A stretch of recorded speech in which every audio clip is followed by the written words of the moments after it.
বাবা বাবা তুমি শুধু আমাকে আশীর্বাদ করো বাবা, শুধু আশীর্বাদ করো। আশীর্বাদ নয় মা, আশীর্বাদ নয়। বুদ্ধদেব যখন সন্ন্যাসী হয়ে কপিলা বস্তুতে ফিরে এলেন, পিতা সুতোদম তখন পুত্রকে প্রণাম করেছিলেন। তাই তোকে আজ আশীর্বাদ নয় মা, তোকে আজ আশীর্বাদ নয়, তোকে আজ আমার প্রণাম করার নেই মা।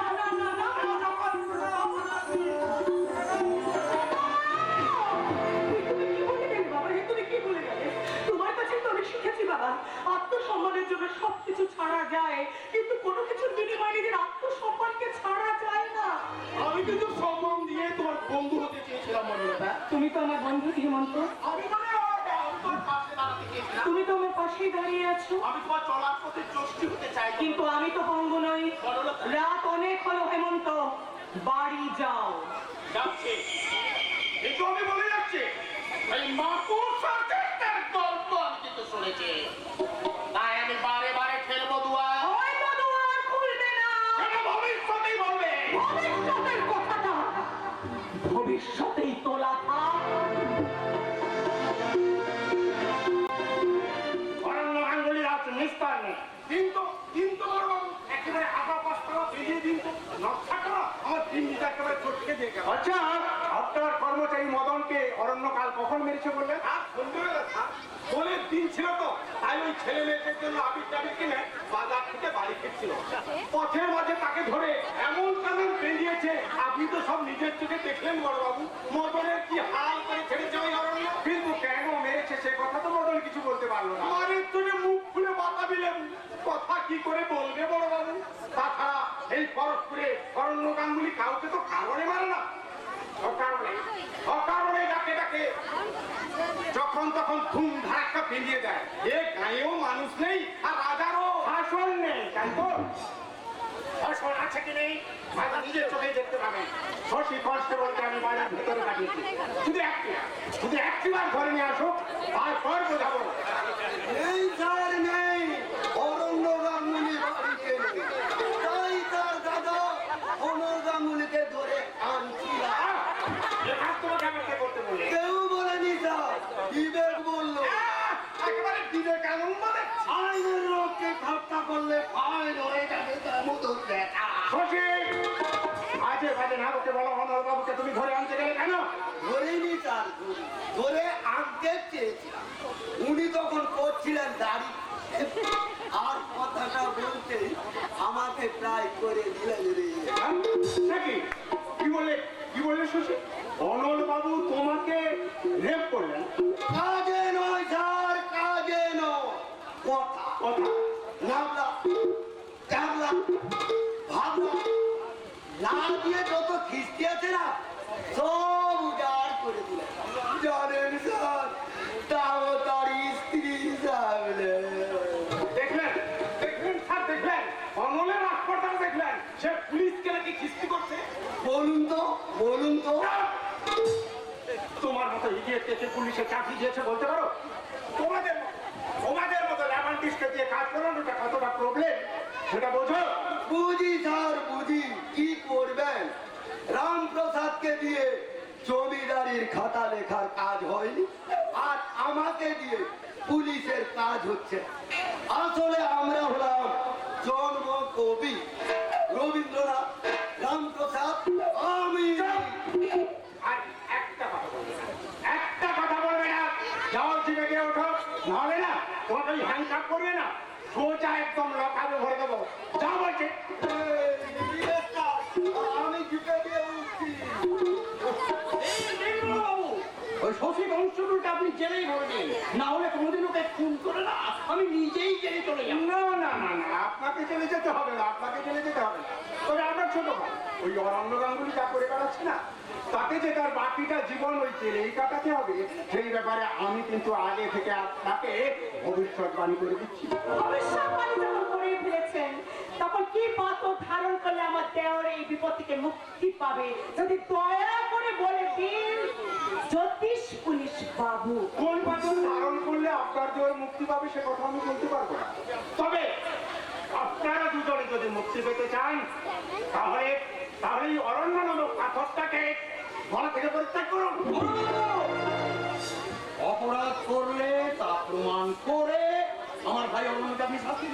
আমার কিচ্ছু বলো না, কিচ্ছু বলো না। কিন্তু আমরা তাকে ত্যাগ করবো না বুকে জড়িয়ে ধরবো, এ কথা বলার ইচ্ছা কিন্তু আপনার নেই। পুলিশ অফিসার হয়েছেন বলে কি যা খুশি তাই বলবে? না না না না, পুলিশ পুলিশ কোনো কথা বলবে না, পুলিশ কোনো কাজ করবে না। আপনার ছোট ভাই ওই অরণ্য গাঙ্গুলি যা খুশি তাই করে বেড়াবে, তাই তো? কি করেছে অরণ্য? বিশেষ কিছু নয়, বাছা তোমার ওই খেলার ছলে আমার দরিদ্র অতি দরিদ্র কর্মচারী মদনকে একেবারে মেরে শুইয়ে দিয়েছে। নিজের কর্মচারীকে অতি দরিদ্র বলে কি তাতে কি অরণ্যের বিরুদ্ধে অভিযোগের সুরটা আরো চড়া হবে ভাবছেন দামোদর জ্যাঠা? অরণ্যের কাছ থেকে মার খেয়ে আপনার কর্মচারী অতি দরিদ্র হয়ে যায়নি, তাহলে ধরে নিতে হবে আপনার কাছ থেকে মাইনে না পেয়ে সে অতি দরিদ্র হয়েছে। তবে আপনিও তাকে বেড়েছেন হাতে নয় ভাতে। অতএব তাকে আতে মারার সমস্ত অধিকার আপনার দেওয়ারের আছে। না, আমি তো সে কথা বলিনি। তুমি চুপ করো প্রতিমা, তুমি চুপ করো। তুমি ওর মাথাটা চিবোচ্ছো। চুপ করো। এই কথাটা বলতে তোমার জিভে একটু বাঁচলো না? আমি আমি অরণ্যের মাথা চিবোবো। কি চাও তুমি? ঠাকুর বাড়িতে এলে ভাতে হাঁড়িটা অরুণের ঠেলে ফেলে দিয়ে আসবো, নাকি সে বাড়ি থেকে বেরিয়ে গেলে আমি তার মরণ কামনা করবো?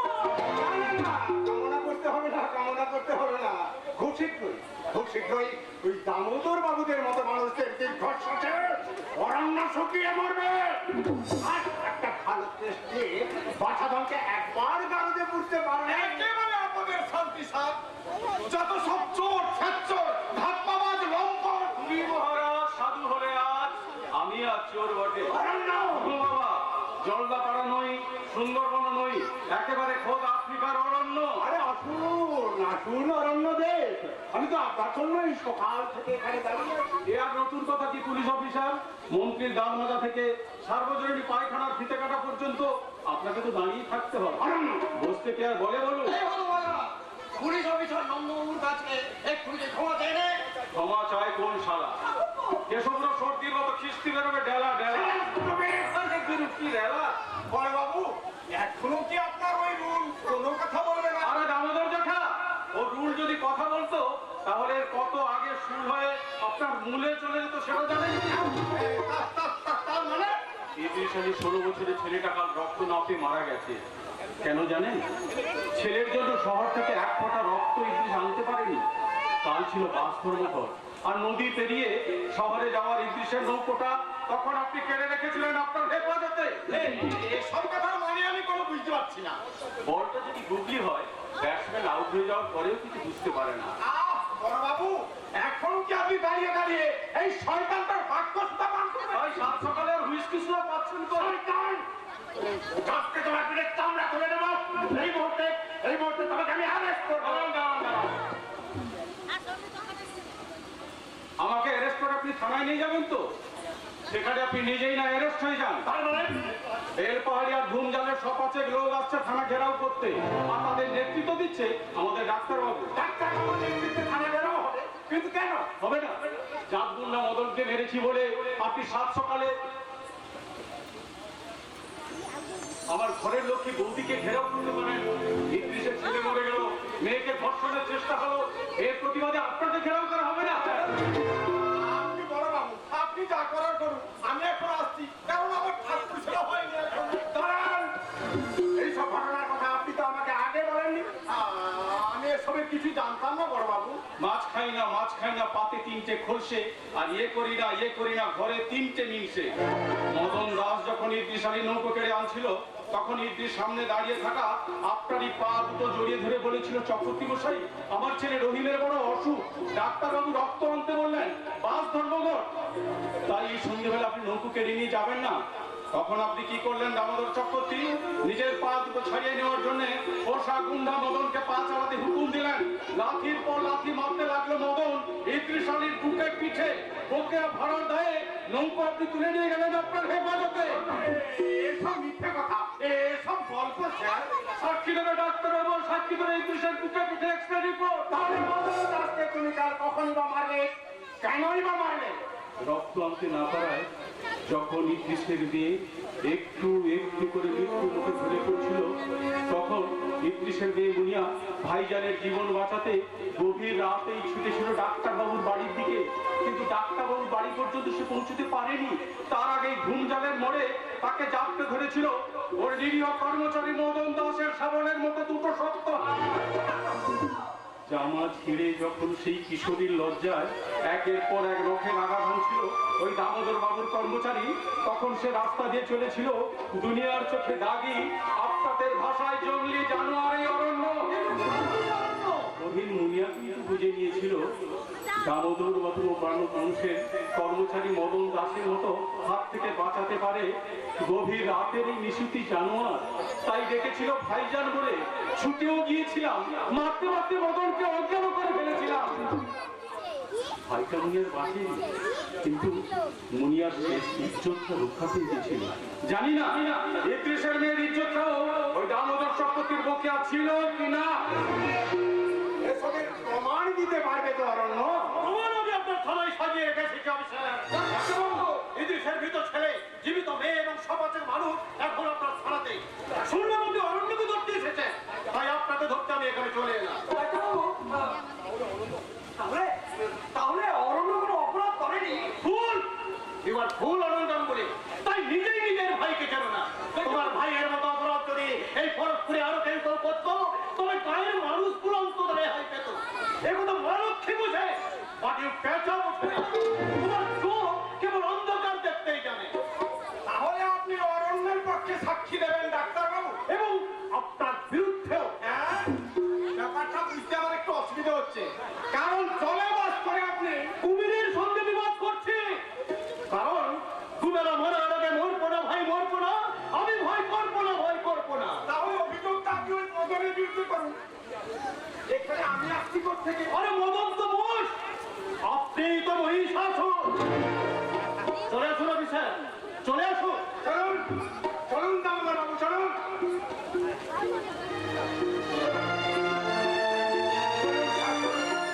সারা শুয়োরের বাচ্চা মদনা মানে একেবারে ডুবিয়ে দিয়ে গেল। চলুন চলুন। অরণ্য, অরণ্য, মানুষটা তো তুই ভালো বলছে ভাই, তবে কেন যে লোকে তোকে চিনতে পারে না? তুমিও আমায় চেনো না দাদা? অরণ্য, একজন আমার ছেলে, সে আমার বৌদি। তাই তো বলি, বৌদি গো, তুমি আমার আপনজন। ঠাকুরপো, তোর বৌদি শুধু আপনজন, আর আমি তোর আপনজন নই। না, তুমি আমার আপনজন নও। অরণ্য, আপনজন কাকে বলে জানো দাদা? যে আপনার আত্মীয়, যে তার আপনকে নিঃশ্বাস প্রশ্বাস দিয়ে চেনে বোঝে। তুমি আমার চেনো না, বোঝো না, চিনতেও চাও না। তা যদি চাইতে দাদা, তাহলে সামান্য দেনার দায়ে বনলতার হাতটা ছিনে আনতে পারতে না। ফিরিয়ে দাও দাদা, ফিরিয়ে দাও। ওই হাতটা যদি তুমি ফিরিয়ে দিয়ে আসতে পারো, তবে জানবে ছোট ভাইয়ের উপর 16 আনা কর্তব্য তুমি পালন করেছো। বেশ, আমি খুব চেষ্টা করবো অরণ্য, আমি খুব চেষ্টা করবো, খুব চেষ্টা। ঠাকুরপো, আর আমার কোনো দুঃখ নেই বৌদি, আর আমার কোনো দুঃখ নেই। অরণ্য, তুমি কি বনলতাকে আজও ভালোবাসো?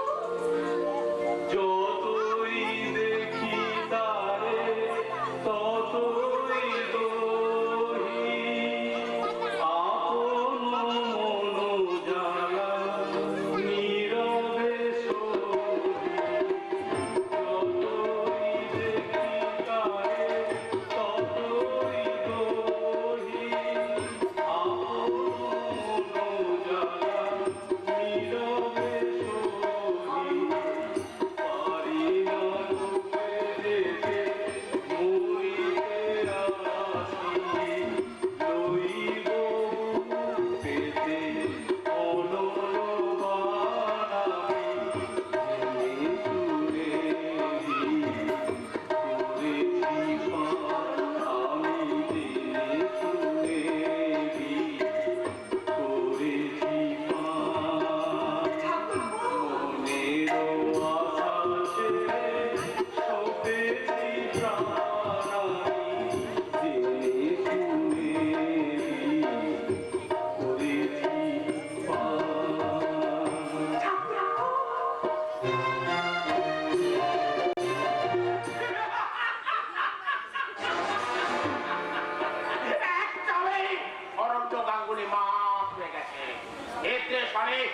সমস্ত অভিযোগ তুলে নিয়ে অরণ্যের বিক্ষোভে ঠান্ডা জল ফেলে দিয়েছে। তার চেয়েও বড় খবর, বহুদিন পরে জয়নারায়ণ বাবু স্বপ্ন দেখেছে, রাধা মাধবের স্বপ্ন। এবার স্বপ্নে ওই রাধা মাধব শুধু হাত নাড়েনি, দোস্তুর মতো কথা বলেছেন। কথা অনেক অনেক আগেকার কথা। জয়নারায়ণ ঠাকুর থেকে রাধা মাধব স্বপ্ন দিয়েছেন। রাধা মাধব লোক গেলেন না। বুঝলুকি এসব বুজুর্গকে তুমি বিশ্বাস করো কেন হেমন্ত? বিশ্বাস করবো, শুধু আমি একা নই, আপনিও বিশ্বাস করবেন। আর বিশ্বাস না করলে ওই সুখরাম বর্জাটার সঙ্গে যে আপনার ব্যবসার ব্যাপারটা না, সেটা আমি তো দেখিয়ে দেবো। বিশ্বাস তোমাকে করতেই হবে। হাজার হোক জয়নারায়ণ ঠাকুরকে বলে কথা। এই তো লক্ষ্মী ছেলের মতো কথা। আমার বাবা বলতেন, যাবো সব কথা। মন্দিরটা কেমন দেখছেন? মন্দিরটা মন্দিরের খেলা বানিয়েছো বটে, কি সাধারণ সাজিয়েছো। তবু আজকে দেখলাম ভরতপুরের সমস্ত মানুষ দলে দলে ছুটে যাচ্ছে ওই চাটুরদেবের ভাঙা মন্দিরে মাথা দেখাবার জন্য। না, আর যাবে না, আর যাবে না। আর যদি যাই তাহলে আমি গোটা পরস্পরের আগুন জ্বালিয়ে দেব। সেই আগুন ভরতপুরে জ্বালাতে কি শৈলেশ্বরী নদীর বুকের উপর ভগবানের মন্দির বললে হেমন্ত? ডাক্তারবাবু, আমি আপনার অভিযোগটাকে বুঝতে পারলাম না। বিজ্ঞানের সাধক আপনি, ঈশ্বরের সাধনা কি আপনার রাগের কারণ? ঈশ্বর আর বিজ্ঞানের মধ্যে বিরোধ বাধা দিয়ে আমি আসিনি হেমন্ত। তবে আমি এসেছি একটা কথাই জানতে, এই কথা? তোমার এই মন্দিরে রাধা মাধবের চরণামৃত ওই শৈলেশ্বরী নদীর জলেই তো তৈরি হবে। হ্যাঁ, অবশ্যই। খেয়াল আছে একটু দূরে বেল পাহাড়ের গায়ে তোমার চামড়া ফ্যাক্টরির যত রাজ্যের দূষিত জল বেরোবার নলটা ওই শৈলেশ্বরী নদীতেই পড়েছে। হ্যাঁ, আসলে ওটা বাবার আমল থেকে ওইভাবে করা আছে তো। হ্যাঁ, আর যখন করা হচ্ছিল আজকের মতো সেদিনও আমি ছুটে গেছিলাম বাবা। তফাৎ শুধু এই, সেদিন দাঁড়িয়েছিলেন তোমার বাবা আর আজ তুমি। তাহলে আজও কি আপনি বাধা দিতে এসেছেন? না, আমি তোমাকে বলতে এসেছি এই মরণ খেলা খেলো না। তাহলে কি আমার এই তৈরি সত্য মন্দিরটা ভেঙে গুড়িয়ে দেবো বলছে? আনন্দবাদী আর কি? হ্যাঁ, আপনি চুপ করুন। হ্যাঁ ডাক্তারবাবু, বলুন, তাহলে কি আমি সদ্য তৈরি করা মন্দিরটা ভেঙে গুড়িয়ে দেবো? সেটা কি অসম্ভব? তা আমি বুঝি হেমন্ত। তাহলে আমি চামড়া ফ্যাক্টরিটা তুলে দিয়ে সদেক লোককে বেকার করে দিই। যাদের নিজের চামড়া দিয়ে তোমার ওই চামড়ার ফ্যাক্টরিটা চলছে তাদের এত তাড়াতাড়ি রেহাই পাওয়ার কথা ইতিহাসেই লেখা নেই। আমি কি করে বলবো? এই ডাক্তারবাবু! পবিত্র গায়ে বসে ডাক্তারি করলেও আমার সব কটা ডিগ্রি কিন্তু বিদেশে। তাই দামোদর বাবু আর তোমায় নতুন দেখলেও আমি দেশে বিদেশে বহু হেমন্ত দেখেছি। হেমন্ত, আমি তোমায় অনুরোধ করছি, এত টাকা খরচ করে যখন মন্দির তৈরি করালে তখন অল্প কিছু টাকা খরচ করে ওই নোংরা জলের পাইপটা তুমি শৈলেশ্বরী নদী থেকে অন্য পথে ঘুরিয়ে দাও। মন্দির তৈরি করার আগে আপনি এই কথা বলেননি কেন? সে সময় বেশ কিছুদিন আমি এখানে ছিলাম না। হ্যাঁ, মাস দুয়েক পরে ফিরে এসে দেখি it is too late। অনেক দেরি করে ফেলেছেন, তাই তো? হ্যাঁ, কিন্তু সমস্যাটা তো এখনো অনায়াসে মিটিয়ে ফেলা যায় যদি ওই নোংরা জলের পাইপটা শৈলেশ্বরী নদী থেকে ঘুরিয়ে দেওয়া যায়। আপনি যত সহজে মাত্র কটা কথা উচ্চারণ করে এই সমস্যার সমাধান করে ফেললেন, এটা কিন্তু এত সহজ ব্যাপার নয়, অনেক টাকার ব্যাপার। তাছাড়া আমি জানি বেল পাতা, তুলসী পাতা এসব জলে পড়লেই জল নাকি রোগ মুক্ত হয়, আর ঠাকুরের চরণামৃত তো ওসব দিয়েই তৈরি হয়। তুমি কিন্তু একটা বিরাট সর্বনাশী কার্য হেমন্ত। কে করবেন আপনি? আমি এর বিরুদ্ধে আন্দোলন করে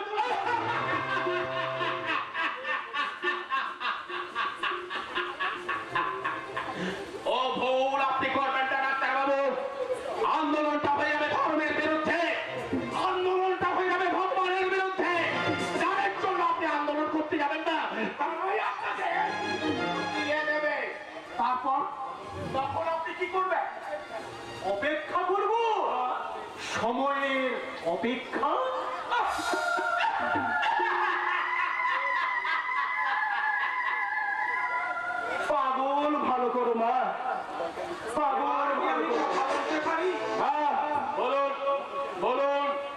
থেকে আগে বলুন অরণ্যের সঙ্গে বৌদির সম্পর্কটা?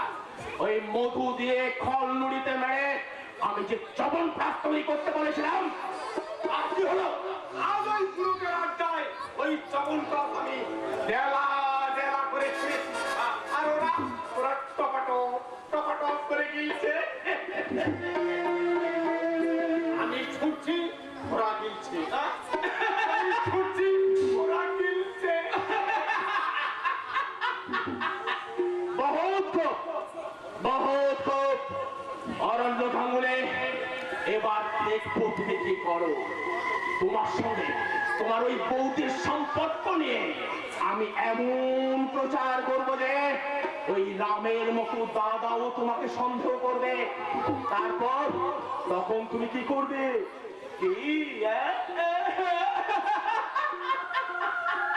কৃষ্ণ করুণা সিন্ধু দীন বন্ধু জগৎপতি গোপীষু গোপিকা কান্ত রাধা কান্ত নমস্তুতে। আসুন আসুন চাটুর্য ধরো, আসুন। ধর্মের পবিত্র মানে খুনোখুনি হয় তখন যখন ধর্ম আর পুণ্য থাকে না, হয়ে যায় পণ্য। আমার ধর্মটাও এগিয়ে গেছে। কি বলছেন চাটুর্য ধরো? আজকে এই পবিত্র মন্দিরে দাঁড়িয়ে একদিন যারা মেরেছিল তারে গিয়ে রাজার দোহাই দিয়ে এই যুগে তারাই জন্ম নিয়েছে আজি। মন্দিরে তারা এসেছে ভক্ত সাজি, ঘাতক সৈন্যে ডাকে মারো মারো ডাকে, গর্জনে বেশে পূজা মন্ত্রের সব। এইসব আমি কি বলছি? আসলে একটা স্বপ্ন। স্বপ্ন হ্যাঁ হ্যাঁ, স্বপ্নটা হচ্ছে রাধা মাধবের স্বপ্ন। হ্যাঁ, ভোর রাত আমাদের বাড়ি রাধা মাধবের মন্দিরের চাতালে শুয়ে ঘুমোচ্ছি। তন্দার মধ্যে দেখলাম এক জ্যোতির্ময়ী ধন্ড শিখা, তার মধ্য থেকে প্রজ্বলিত হয়ে উঠলেন এক জ্যোতির্ময় পুরুষ। হাতে তার বাঁশি, চুলের ঝুটিতে গোজা ময়ূরের পালক, রক্তে ফেটে পড়া ঠোঁট। তারপর মহা অট্টহাস্য করে মহাশূন্য আকাশে উঠে গেলেন। তারপর বেদি কাঁপিয়ে বলতে লাগলেন, আমি তোকে মুক্তি দিলাম, মুক্তি দিলাম।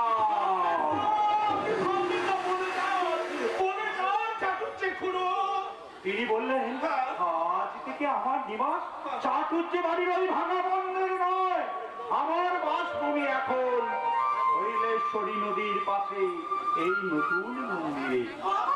মা, এই স্বপ্ন তুমি কখন দেখলে বাবা? বিনয় চাকরি হয়ে যাওয়ার পর মা বলল, এই স্বপ্ন তুমি কখন দেখলে বাবা? ওই হেমন্ত মিত্রের মন্দিরে পুরোহিতের চাকরিতে জয়েন করার পর। তুমি চাটুর্য বংশের গর্বের দীপশিখা একটু নিভিয়ে দিলে বাবা।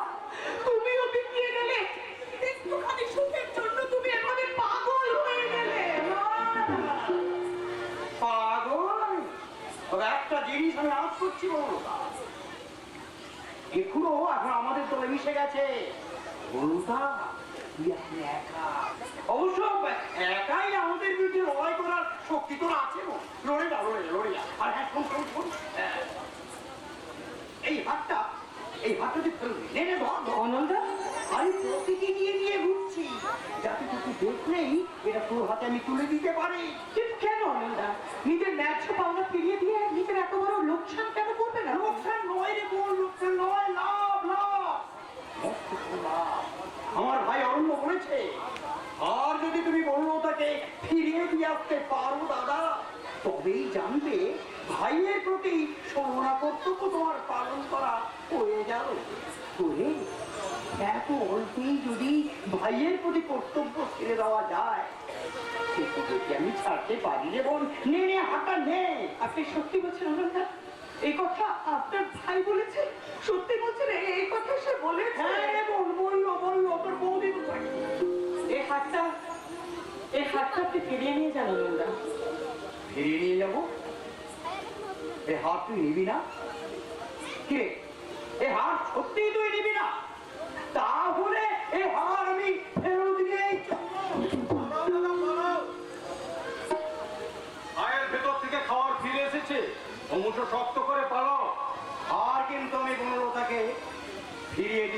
চেয়েছিলাম। না নিয়ে ফিরিয়ে দিলে আমার কিচ্ছু করার নেই, কিচ্ছু করার নেই।